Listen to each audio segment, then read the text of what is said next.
Olá, sejam todos bem-vindos! Sabichonas está no ar, o videocast onde o Close vem com conteúdo. Eu, Alex Misaka, sua sabichona nipônica, te recebo aqui em nossa sala juntamente com meu parceiro, a sabichona que hoje veio com seu brilho próprio, Vini Lopes. Oi, Vini. Oi, minha noviça rebelde do sol nascente, tudo bem com você? Sua linda. Olha, e você aí é muito bem-vindo, importante participar, porque a gente quer saber, você é um pai da comunidade LGBT? Homem cis, homem trans? Conta pra gente sua experiência como pai. Ah, você é pai de um membro da nossa comunidade, um aliado? Conte como é ser pai de um LGBT. Sua participação é importante e você entra nessa conversa. Quem também vai estar nessa conversa, Alex? Olha só, hoje no nosso programa nós temos um pai trans, Vini. É, mas não é qualquer pai trans. Ele gerou o próprio filho, Roberto Betti. Oiê, pessoal, tudo bem? Obrigado, meninos, pelo convite. Muito bem-vindo. Gratidão, muito especial estar aqui hoje. Ainda falar sobre isso, né, nessa data que tá chegando. Com certeza, e dar visibilidade a essa outra forma de ser pai, né? Com certeza, e assim, é muito legal a gente dar visibilidade, né, para essas pessoas como eu, pais trans, né, que eu geralmente falo que hoje eu só consegui ser pai trans, né, só consegui ser um pai hoje porque eu vi outro pai trans na internet. Então eu acho que o poder da visibilidade, de estarmos em foco, né, e pessoas falando sobre esse assunto, eu acho que a gente meio que vamos dizer assim, que a gente estava meio esterilizado. Por ser pai, por ser trans, você não podia ser pai. Parece que era uma escolha. Se você abrir a mão, né? Isso. Ou você virou homem, você não esse direito não é seu mais. E daí, com isso, eu acho que a gente está mostrando isso, né? A gente consegue devolver a fertilidade, eu acredito, assim, né? Para nossa comunidade. E até a construção de uma família. Com certeza. E novos formatos de família. E isso que você falou também tem a ver com a sua identidade como homem trans. Porque, pelo que eu vi de você, você também, vendo uma referência de um homem trans, falou, opa, é isso. Foi isso mesmo. Quando eu me vi, eu falei assim, eu abri uma nova possibilidade ali, né? Eu acho legal você falar disso. Que, na verdade, assim, a ideia central começou quando eu me relacionei com uma mulher trans a primeira vez, né? Porque até então eu nem sonhava em engravidar. Eu queria ser pai, mas engravidar não passava pela minha cabeça. E daí, com o relacionamento transcentrado, pra quem não sabe, o relacionamento transcentrado é quando duas pessoas trans se relacionam. Pode ser um relacionamento hétero, pode ser um relacionamento homoafetivo. Duas mulheres trans, dois homens trans, enfim. Mas no meu caso, foi um homem e uma mulher trans. E daí ela que começou a inserir essa ideia, sabe, pra mim. Da gravidez e da gente ter um filho, né, nosso, biológico. Mas só foi ganhar força quando, de fato, eu vi outro cara trans grávido. Porque daí eu consegui olhar ele e falar, nossa, realmente, não tem nada de feminino ali. Então, é possível, sabe? Entendi. Porque era uma questão também, você falou, mas eu não vou reconhecer meu corpo, né? Tinha esse sentimento, né, de se olhar no espelho. Eu acho que é uma coisa que é bem legal de falar, porque a gente é gay, mas a gente não teve essa outra questão de se olhar e falar, opa, tem algo que eu não me enxergo, né? E aí quando você se enxerga, eu acho que tudo tranquiliza, né? Você fala assim, nossa, tudo começa a se encaixar, como se fosse um quebra-cabeça que vai fechando, né? Vai se completando. Pra sua família, como foi, Beto? Olha, eu costumo dizer que minha família, ela teve que passar por todos os processos comigo, né? Porque primeiro eu me assumi lésbica, né? Daí depois eu me assumo trans. Aí depois eu me assumo em um relacionamento transcentrado. Aí depois eu vou lá e engravido. Tipo assim, foi uma loucura. Isso, calma, gente. São vários armários que você saiu. Exatamente. Aí, daí minha família falou, calma, né? É muita coisa pra acompanhar. Mas eu acho que com o amor que eles têm por mim, eles conseguiram transpor tudo isso, sabe? E eu fui muito acolhido na minha gestação, eles cuidaram muito bem de mim, sabe? Me deram muito apoio e foi muito incrível. E, Roberto, e também você teve também um processo, né? Quando vocês decidiram, né, se vamos ter um filho, vocês tiveram que ter um acompanhamento, pararam de tomar hormônios, né? Também teve essa dúvida ou esse medo. Como que foi também esse processo? Sim, quando eu tive, né, de fato, a consciência de falar assim, não, é isso que eu quero, aí eu procurei minha médica, que eu passo no SUS desde que eu comecei a minha transição, eu faço pelo SUS, né? Então já fazia 7 anos que eu passava lá. Inclusive é no CRT, que fica aqui em São Paulo. E quando eu cheguei lá, pra minha médica, eu falei assim, olha, a gente, né, tá pensando em engravidar e ter um filho, e a gente veio aqui pra saber qual é o próximo passo, o que a gente faz a partir de agora, né? Daí ela sugeriu que a gente parasse de tomar os hormônios, né? Sugeriu que seria essencial para isso acontecer. Não que os hormônios sejam anticoncepcional, porque tem muito homem trans aí que mesmo hormonizado engravidou. Então não é uma questão anticoncepcional. Mas ela falou pra gente parar, daí a gente parou.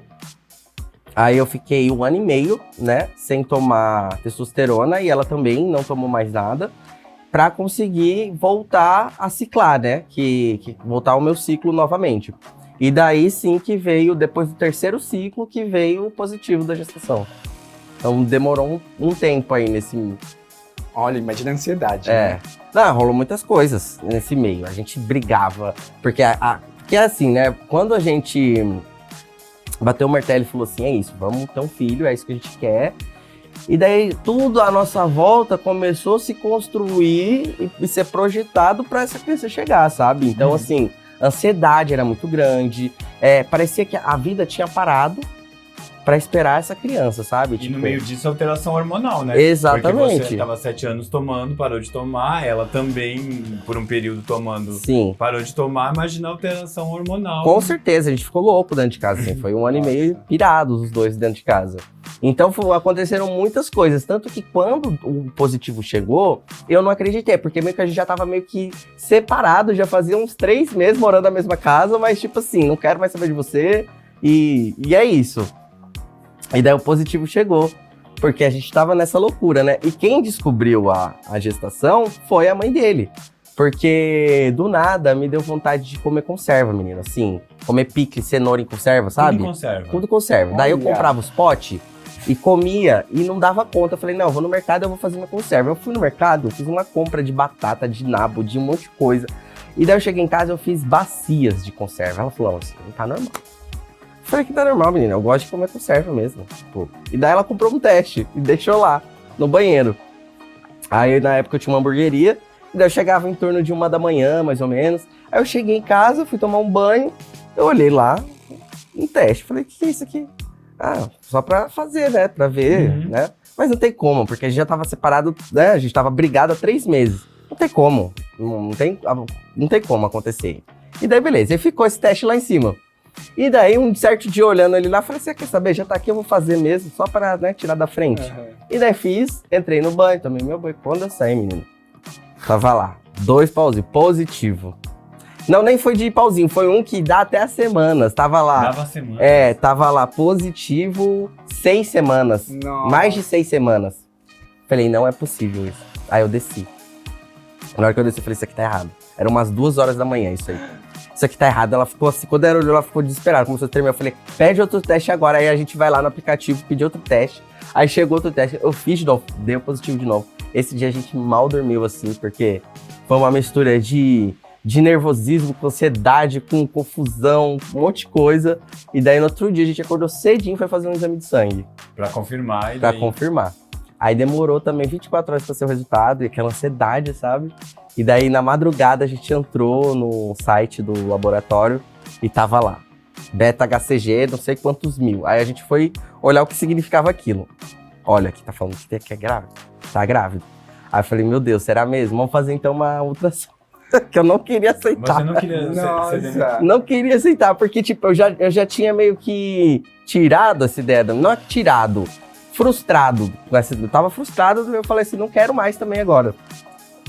E daí, a gente foi fazer a ultrassom. Aí na ultrassom, já tava o coraçãozinho, já tava tudo. Aí nessa hora, tipo, a gente começou a chorar e foi aí, aconteceu. Eu acho que também é um misto, né? Por conta da mudança no seu corpo. Eu acho que também isso deve ter mexido com você, não? O medo de... Porque hoje você sabe que tá tudo bem. Né? Mas... Eu acho que é mais assim, eu acho que é mais a confusão de que planejar uma coisa, a confirmação ela é outra, sabe? Tipo assim, uma coisa é você querer, outra coisa não, realmente aconteceu, tá aqui, e agora? E ainda, também depois de tentativas, Isso. né?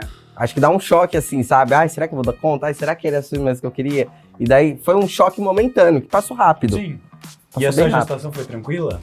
De saúde, assim, foi ótima. Eu engordei, assim, ganhei, não é que eu engordei, né? Eu ganhei 6 quilos só. Só? Só. Foi o bebê e a água, só foi isso. Nossa. Foi bem pouquinho. Então, assim, os meus números, os gráficos, né, da gestação foram todos ótimos, assim. Tive uma gravidez bem saudável. Em relação ao emocional, teve oscilações, né? Como toda. E daí eu tive no começo eu tive um pouco de disforia do meu corpo e da situação. O que me ajudou muito foi minha doula, né? Minha doula, o acompanhamento com a doula foi, assim, essencial, porque ela conseguia resgatar a minha masculinidade dentro daquele universo que era, pra mim, sempre foi muito feminino, sabe? Então ela conseguia mostrar pra mim que não tinha um gênero aquilo ali, sabe? E daí eu consegui me empoderando disso. Assim, hoje eu olho pra trás e falo, puxa vida, eu poderia ter aproveitado bem mais, porque eu amei engravidar, eu amei parir, eu amei, assim. Hoje, olhando agora, né, eu consigo ver isso. Então, assim, mas eu acredito que dentro do que eu tinha, eu acho que eu fiz o melhor que eu pude, assim, E sabe? você pensa, tem um segundo filho, já que você tem essa segurança agora? Olha, não penso, não tenho vontade, porque pra mim são várias questões, né? Sei lá, teria que ser pai solo, teria que parar o hormônio, tudo de novo. Então, são processos que eu não penso em passar novamente, né? Mas eu tenho vontade de adotar uma criança, assim. Eu gosto muito de ser pai. Eu gosto muito de criança, então, assim, eu pretendo, sim, adotar uma criança um pouquinho mais velha, né? Mas eu tenho esse desejo, mas de gestar novamente, não. Eu gostei. Mas se fosse, vamos dizer assim, se fosse isso tivesse acontecido eu mais jovem, assim, não que eu seja velho, tenho 35 anos hoje, mas a gente pensando numa questão reprodutiva, né, que 35 anos já não é uma idade, né, adequada, não que seja impossível, mas se eu fosse mais novo, eu acho que eu teria, assim, tido mais filhos, porque eu gostei, assim, do processo. Né? E você teve, como que foi também a aceitação, né, da sua imagem, né? Tanto para você, que você comentou, né, que teve esse trabalho da doula, e para a sociedade, para a família, né? Você tava com uma barriga, sim. Você saía de casa, ia fazer as suas coisas. Fui pra praia já. Então, como que foi também isso pela sociedade te vendo ali? Olha, nunca aconteceu um episódio de transfobia com a minha imagem, porque eu acredito que minha passabilidade, ela me dá essa vantagem social, né? Então, quando as pessoas me viam, assim, por exemplo, na praia, barrigão, eu de sunga na praia, as pessoas olhavam e falavam assim, deve ser alguma doença, né? Porque nunca ia associar a uma gravidez, não tem como. Só se a pessoa me conhecesse, né? Porque, assim, olhando de fora, não tinha. Ou quem é da comunidade, né? Sim. Que sabe a cicatriz, da Mastec, consegue fazer uma leitura. Mas, assim, quem é fora da nossa bolha, imagina. Acho que sei lá, acho que nem barriga de chope, porque eu sou novo, né? Então, sei lá, deve pensar, sei lá o que eles pensavam. Mas você não sofreu nenhum preconceito? Olha, teve um episódio que foi num hospital, que eu precisei passar fora do meu pré-natal, né? Que eu peguei uma gripe bem forte na gestação e eu precisei passar num pronto-socorro. E daí lá, a enfermeira que fez a triagem, ela foi bem transfóbica comigo. Meu nome é retificado, tudo certinho. Eu era assim já quando eu engravidei, Noah nasceu em 2022, então faz 3 anos atrás. E daí na triagem, ela começou a me fazer umas perguntas, estava meu nome lá, Roberto, gênero masculino, tudo mais. E daí, alguma coisa que ela fez, ela perguntou pra mim que eu falei que eu não podia porque eu tava gestante. Não lembro alguma medicação, alguma coisa. E daí ela olhou pra mim, então você tá grávida? Aí eu fiquei quieta, então é Roberta o seu nome. Ela começou a insistir nisso, sabe? Nossa. Eu falei assim, não, é Roberto, você não tá vendo que é Roberto? Ah, tá, tudo bem, então você é mãezinha. Aí, meu... E tipo, a Érica tava comigo, que é a mãe do Noah, tava comigo. Só que a gente tava, tipo, eu tava tão debilitado, gente, que eu não consegui me defender, assim. Eu só deixei ela falar. Aí passou, eu passei no médico, sabe, e fui embora, assim. Mas eu não consegui, assim, ter nenhuma atitude ali, nenhuma reação. Porque eu tava com febre, tava muito mal, assim. Então, assim, foi o único episódio hoje, né? Se ela me pegasse com saúde, não sei o que poderia acontecer. Não sou uma pessoa violenta, mas eu não ficaria quieto, né? Que são mais difíceis, né? Eu falo isso por conta da minha deficiência. Tem dia que eu te entendi super, porque tem dia que por mais que eu veja um olhar ou uma atitude capacitista, né, preconceituosa, tem hora que parece que você não tem força e fala assim, porque como é um pouco frequente, nem todo dia você tá com essa disposição pro embate, ou nem todo dia você leva numa boa, enfim. E aí uma coisa que eu queria saber relacionado a isso, existe ainda, é que você tem uma passabilidade, como você mesmo falou, mas a questão do pronome, você vê que tem algumas pessoas que erram meio proposital, como uma afronta praticamente? Olha, hoje em dia isso não acontece mais comigo, né? Porque eu não ando com pessoas assim.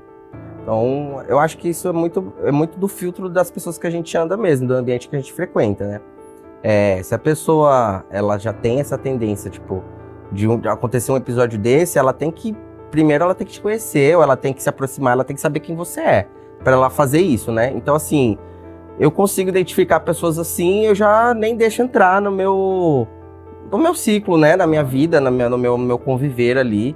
Então, hoje não acontece isso. Acontece de errar meu pronome, tipo, minha família.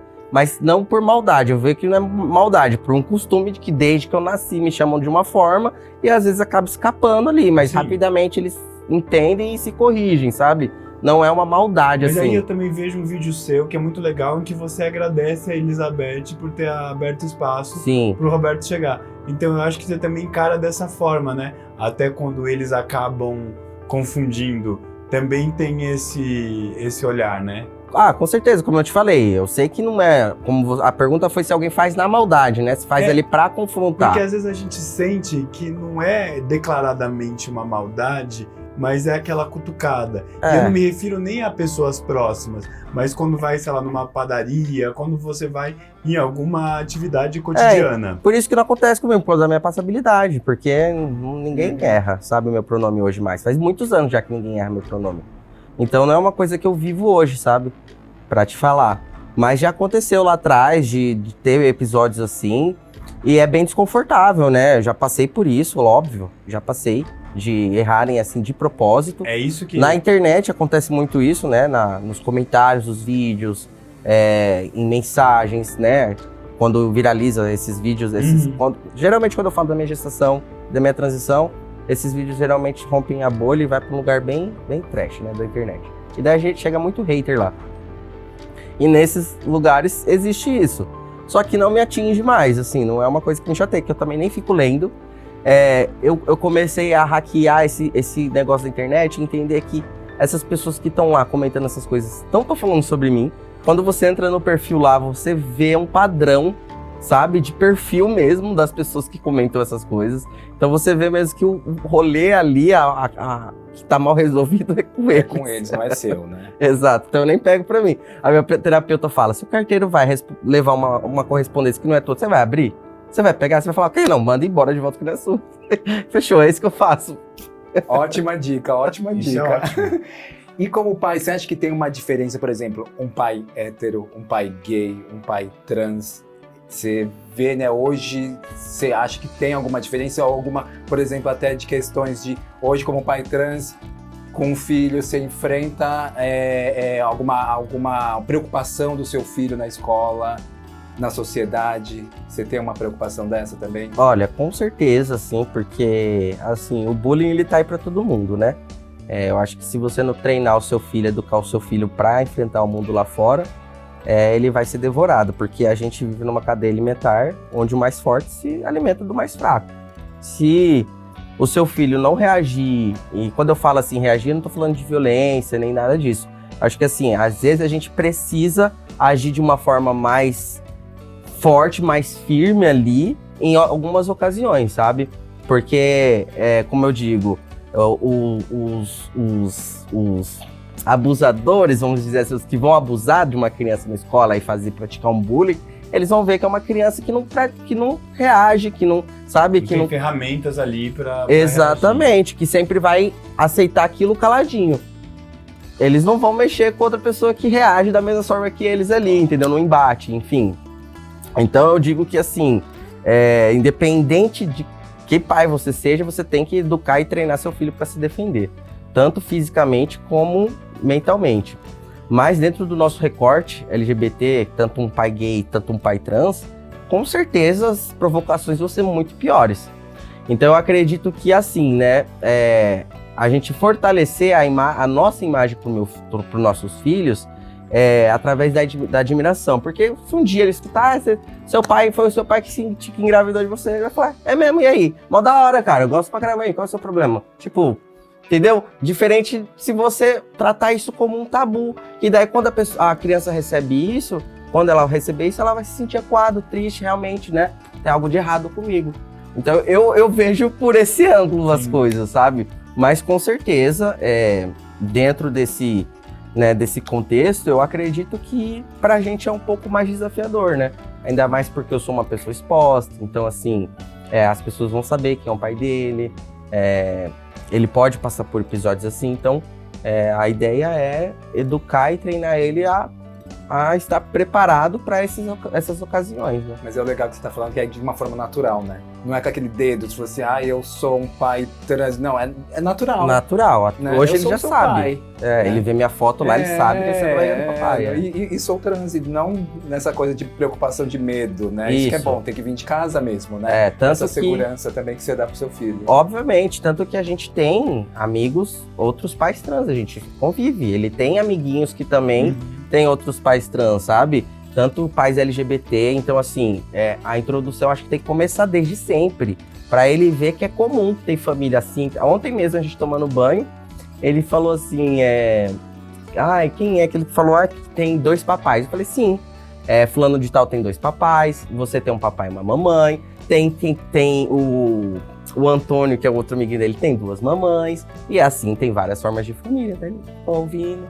Então assim, acho que isso, sabe? E deixa eu te fazer uma pergunta, já que a gente está nesse processo meio de educação, né? E uma educação voltada para a diferença.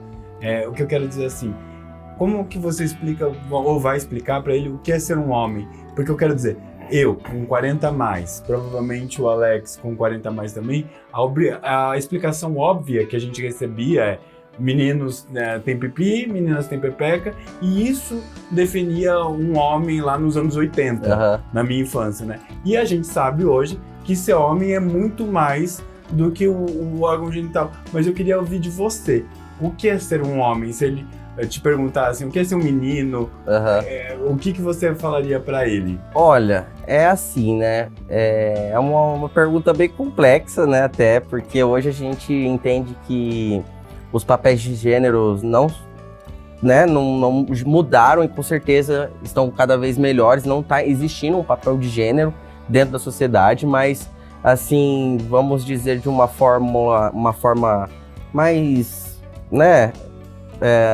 Como eu posso dizer? Acessível para ele, compreensível. O que é ser homem, né? Para ele. Uma forma simplificada, eu acho que honestidade, bom caráter. Eu acredito que também ser homem é a gente estar pronto para defender os mais fracos, sabe? Por ele ser homem, ele tem a força, né? Eu acho que ele tem que sempre proteger os mais novos, os mais velhos e os mais fracos. Eu acho que essa questão também de lealdade, enfim, eu acho que... São valores. Valores, eu acho que é muito difícil falar sobre isso, porque se a gente falar da mulher também tem esses mesmos valores, sabe? Mas pensando por um lado de ser homem, de força física e tudo mais, eu acredito mais nessa questão, sabe? De nunca bater em mulher ou criança, sabe? Essas coisas, sabe? De violência, de ódio, que é muito atrelado ao gênero masculino, né? De guerra, de violência, enfim. E que para ser homem não precisa performar isso, sabe? Que a gente pode ser homem, a gente pode chorar, a gente pode amar, Pode a gente, cozinhar. a gente pode cozinhar, limpar a casa, e isso não interfere na masculinidade. Pode fazer Pelo obra. contrário. Pelo contrário, só potencializa. Eu acho que é legal pra caramba um cara que faz tudo, tipo aquele Gilberto, o Riber lá, sei lá, não esqueço o nome dele, que cozinha, que ele faz a churrasqueira e depois ele faz a carne Rodrigo Hilbert. Isso. Eu acho incrível, entendeu? Então só potencializa a masculinidade dele. Em resumo, o que você está falando que é importante a gente criar e conhecer pessoas, seres humanos, né? Independente do gênero ou independente da identidade. Um pai precisa preparar um ser humano para Isso. o mundo. E isso é uma questão que eu venho refletindo muito na minha vida, porque eu não fui ensinado a ser homem, né? Então, assim, e depois da minha transição, eu me relacionei, tipo, não afetivamente, sim, de amizade e tudo mais, mas com mulheres. Então, assim, hoje eu tô buscando essa masculinidade ainda para me passar pro meu filho. Então, assim, cada dia que passa, eu quero melhorar mais essa percepção para me passar melhores valores para ele, sabe? Porque ainda é uma coisa para mim que eu estou construindo, sabe? Porque até no início da transição, eu performava uma masculinidade totalmente tóxica, sabe? Machista. Então, isso foi para mim uma desconstrução e eu tô reconstruindo novamente uma nova masculinidade em mim, entendeu? E é uma questão muito assim, que eu reflito muito, assim, como que eu vou ensinar isso pro meu filho, sabe? Olha, mas eu vou te dizer, como homem cis, a gente é um processo talvez um pouco até o contrário. A gente é ensinado a performar tanto uma masculinidade que a gente tem a dificuldade de se desconstruir. Eu quero dizer assim, eu levei, 40 anos da minha vida para usar esses acessórios. Porque, imagina, independente de eu ser gay, eu não podia performar o que eu queria. Eu tinha que reproduzir essa masculinidade. Você tem que reprimir emoção, você tem que ter uma força, tal. Então, pra gente também entender que mas ser homem não é isso, não é você reproduzir e seguir o que te falaram, que cada um de nós tem um jeito diferente de ser homem, também é um processo. E aí eu acho que a gente se encontra, porque a gente vai tendo que aprender a se desconstruir um pouco. Claro. E aí você, por não ter essas referências que você vai buscando, a se construir, né? Sim. Então eu acho que essa troca é muito importante, porque assim, a gente que é mais velho foi muito construído, muito, Beto, assim, sabe, de você se sentir preso. Tanto que eu mesmo tive dificuldade de me entender gay por conta disso, porque eu não via homens de diversos tipos sendo gay. Uhum. E eles eram os que eram ridicularizados, eram motivos de riso. E eu falava, não quero ser excluído, não quero ser chacota. Uhum. Então eu demorei pra me entender gay, porque eu não tinha referências legais. Sim. Então, assim, claro, é outro lugar, mas são processos que ao longo da vida a gente também vai, cada um no seu caminho, encontrando, né? E fala um pouco desse começo, de como você primeiro se entendeu lésbica. Foi na infância que você falou, opa, eu sou diferente, tem alguma coisa diferente em mim? Como é que se despertou isso? Você lembra? Lembro. Olha, na minha época demorou um pouco assim pra mim entrar no mundo da sexualidade, né? Porque eu morava no interior, então assim, eu brincava muito na rua, era brincadeira de esconde-esconde, de taco, de pipa. Então, garotos, enfim, e nem passava pela minha cabeça, assim, não era uma coisa importante pra mim. Isso foi começar lá depois dos meus 14 anos, assim, sabe? Que uma amiga minha ainda, que era minha melhor amiga, que começou a inserir isso. No fulano de tal, eu queria ficar com você, mas vai ficar, não sei nem beijar. Nossa, mas você tem que aprender a beijar. Daí eu treinava o beijo com o primo dela, porque o primo dela também nunca tinha beijado. Aí eu falei, então eu vou ensinar vocês, que ela era mais velha, né? Eu vou ensinar vocês a beijar, e daí vocês beijam depois as menininhas, os menininhos respectivamente aí, porque ele ia ficar com uma menina e eu ia ficar com um menino. E daí ela ficava ensinando a gente a beijar, a menina. Aí eu aprendi a beijar com outro menino, o Gabriel, lembro até hoje. Hoje o Gabriel é gay, encontrei com ele depois de um tempo. O Gabriel é gay hoje. Olha só, era o destino mesmo. Não, mas você não sabe, o Gabriel é gay. E o primeiro menino que me pediu namoro também, eu encontrei com ele depois, ele é gay também. Meu Assim, Deus! eu falei assim, meu Deus, tava todo mundo ali já. A gente se atrai. A gente tava se atraindo já, foi. E daí, isso foi, né, no começo. E daí, pra mim entender a minha sexualidade, foi que eu não me atraía por nenhum menino. Eu não gostava de ninguém, me chamava atenção. E daí, minhas amigas falaram, não, tem alguma coisa de errado. Por que você não gosta de ninguém? Tem alguma coisa de errado, não sei o quê. Eu falei assim, gente, não tem nada de errado, só não achei ninguém interessante. Enfim. E daí, eu comecei a jogar bola no time da cidade. E no primeiro dia, gente, que eu fui pra esse jogo, eu me apaixonei pela zagueira. Falei, Olha. meu Deus do céu. E daí aquilo entrou na minha cabeça, assim, de uma forma avassaladora. Eu falei, meu Deus, e agora o que eu vou fazer? Aí eu rezava, eu fazia tanta coisa, pedia pra Deus pra tirar aquilo da minha cabeça. E foi uma confusão. E daí demorou muito pra mim também me aceitar, sabe? Como lésbica. Porque eu achava que aquilo era errado, tanto por conta da minha família e tudo mais, sociedade em geral. E naquela, tinha o quê? Eu tava com 15 anos, foi em 2005. 2005, faz um tempinho, né? Sim. 15 anos, E não tinha esse negócio, era tudo escondido. 20 Tá ruim de anos. matemática e esse Ai, japonês é falsificado. Vamos lá. Corta o sapato, gente. Não me decepcione na comunidade. Nessa época, você tinha a vontade de usar itens relacionados a meninos, que eu quero dizer, assim, roupa, sei lá, itens que a gente fala assim, né, é roupa de menino, uma coisa de menino.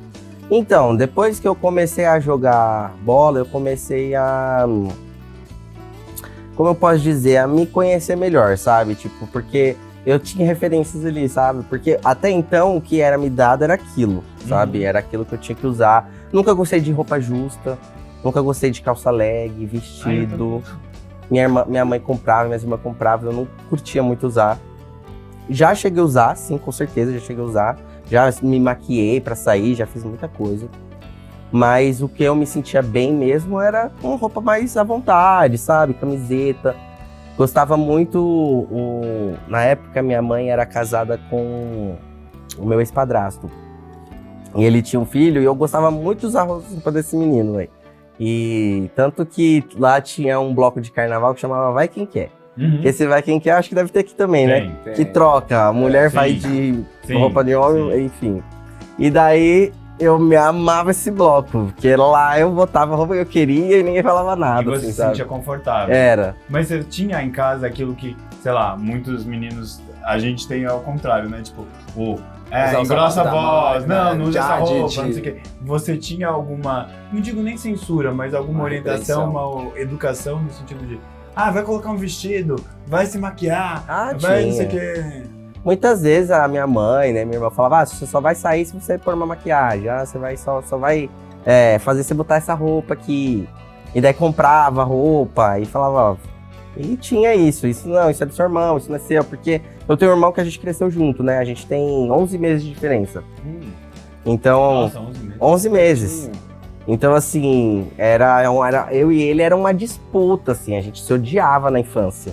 Porque era essa disputa, porque ele podia tudo e eu não podia nada. As coisas mais legais eram dele e aí eu né, não podia escolher.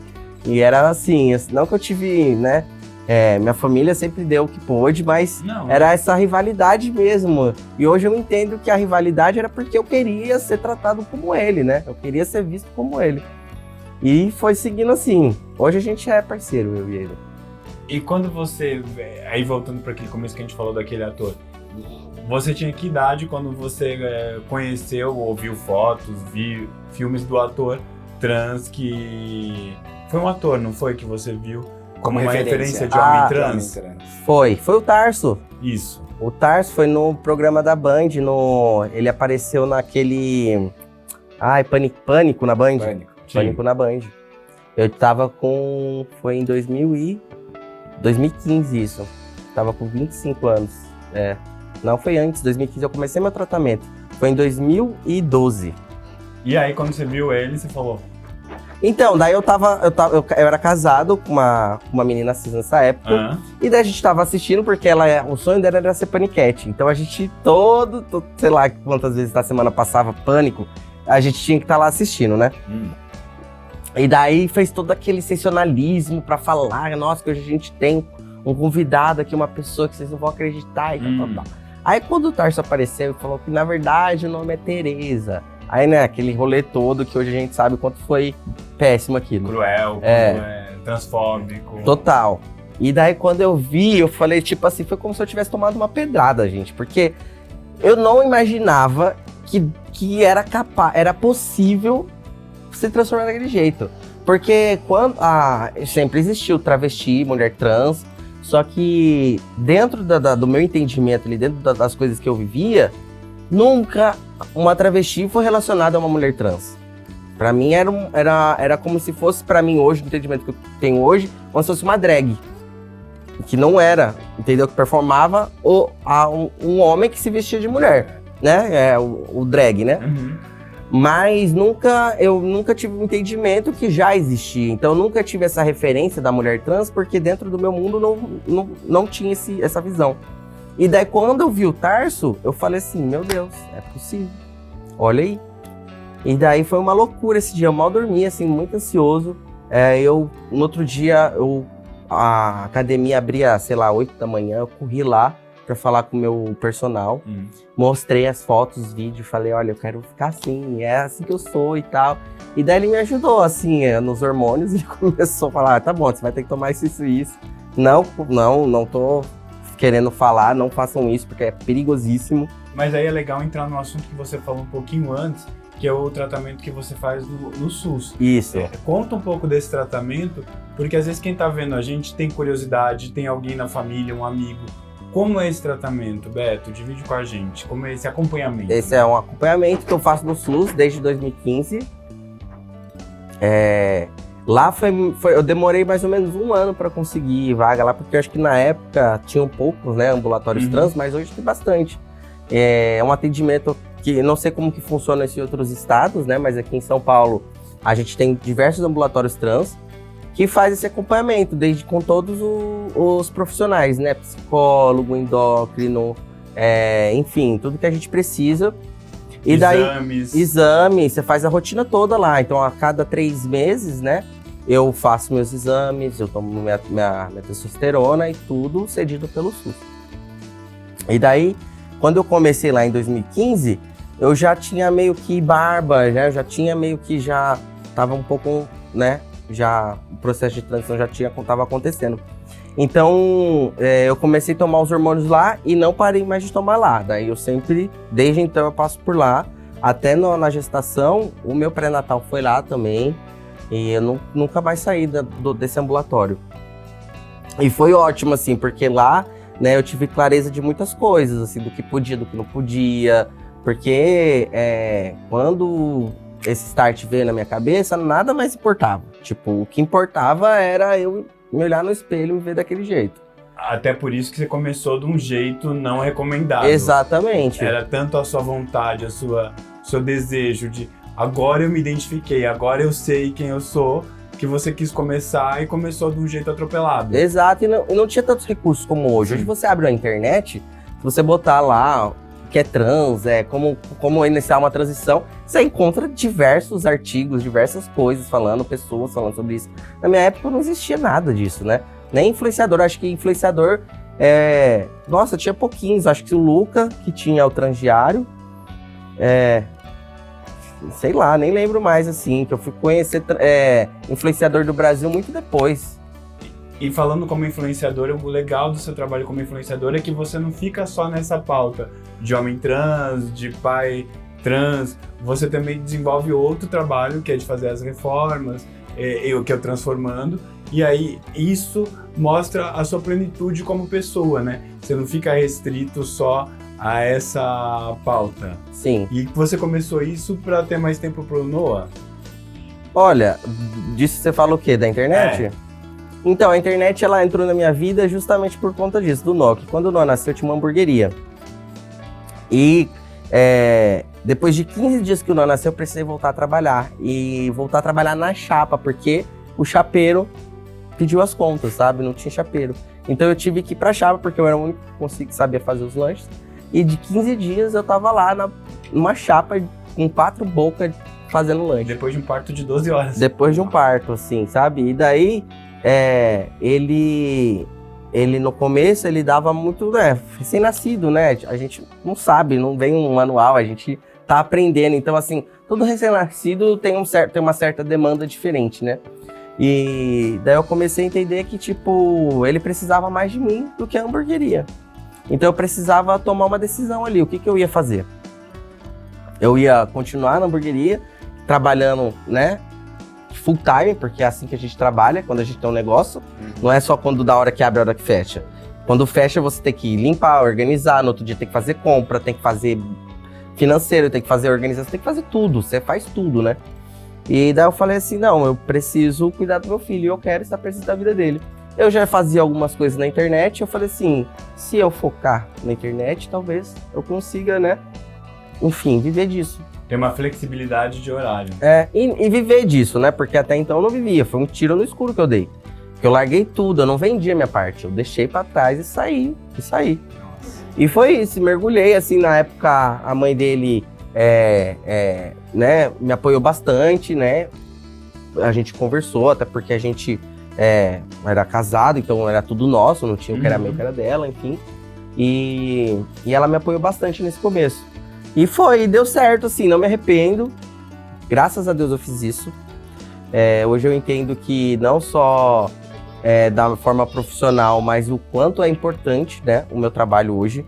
Assim, antes eu não conseguia enxergar, né, essa carapuça não servia, assim, falar assim, nossa, será mesmo que tá valendo a pena tudo isso? E daí esses dias eu fui fazer eu fui dar uma palestra para 800 pessoas num evento de amamentação. E quando a minha fala acabou, as pessoas se levantaram, começaram a aplaudir de pé. Quando eu desci, fez uma fila para falar comigo, eu recebi tanto carinho, tanto amor, eu falei assim... E elas falavam assim, nossa, eu te acompanho, olha, você serviu de exemplo para mim atender outras pessoas trans, para mim entender como era. Eu falei assim, puxa, a resposta estava ali. A vida me trouxe a resposta, sabe, assim, a vida é muito pedagógica, né? Eu sei que a gente tá meio estourado, mas você me deu uma oportunidade. No caso do Noah, quem amamentou o Noah foi a sua esposa. Isso. Foi ela. Fala um pouquinho disso pra gente, porque é uma coisa que a gente nem sabia dessa possibilidade. Mesmo a gente que é da comunidade, às vezes não tem conhecimento que isso é possível. Sim. E seguro. É possível, tanto que até homem cis pode amamentar se quiser, porque todos nós nascemos com glândulas mamárias. A diferença é o hormônio que faz ela se desenvolver ou não, né? Então, no caso da mãe do Noah, ela fez o tratamento de indução à lactação, né? Então, toma os hormônios e com isso as glândulas começam a produzir leite. Com 3 meses de tratamento, já começou a sair as primeiras gotinhas de leite. Então, ela conseguiu aumentar o Noah por 3 meses com leite humano. Beleza.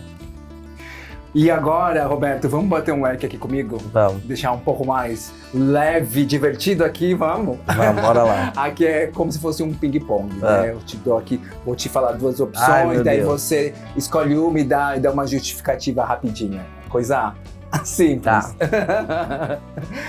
A primeira é um chá de bebê revelação ou um chá de boas-vindas, sem gênero? Lógico que sem gênero, de boas-vindas. Tanto que eu não fiz também no meu. Não fiz fez, chá, não. do Noah vocês não... Não tivemos chá revelação.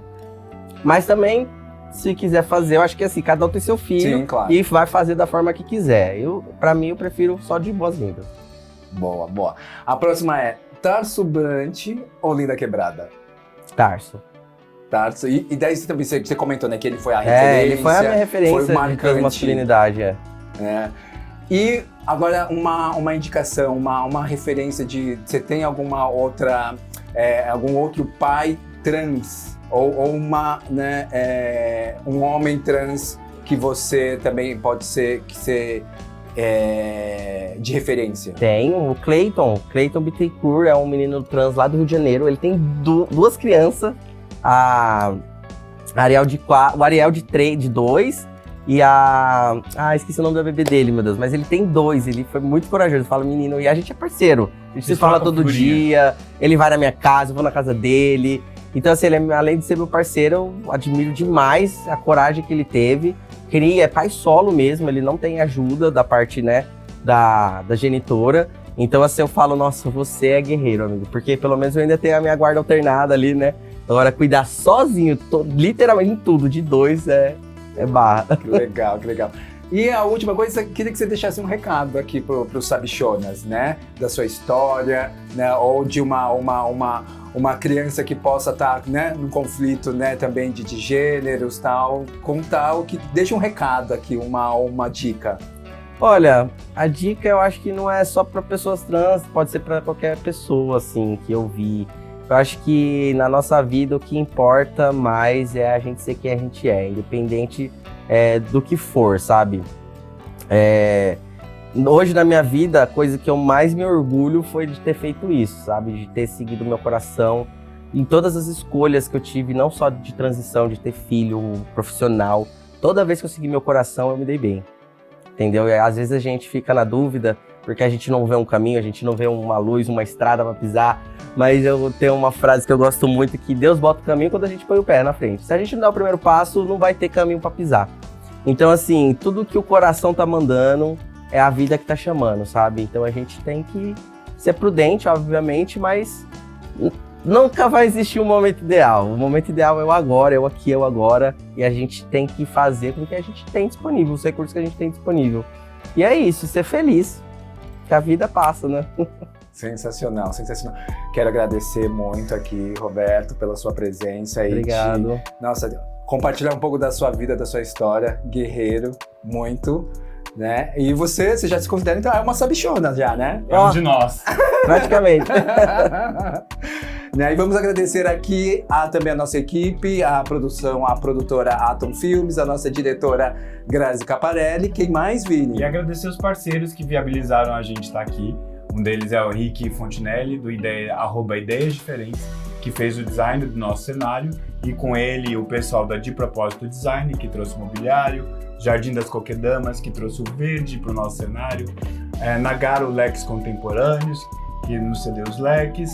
E o pessoal da Cord com a tapeçaria. Sem vocês a gente não estaria aqui, então muito obrigado pela parceria, pelo apoio e também para você que está aí assistindo a gente, conferindo esse episódio, participe, diga a sua experiência como pai ou como pai de um LGBT, conta lá, @sabichonas. E é isso aí, né? Muito Até o próximo obrigado. episódio. Obrigado, gente. Obrigado. Um beijo.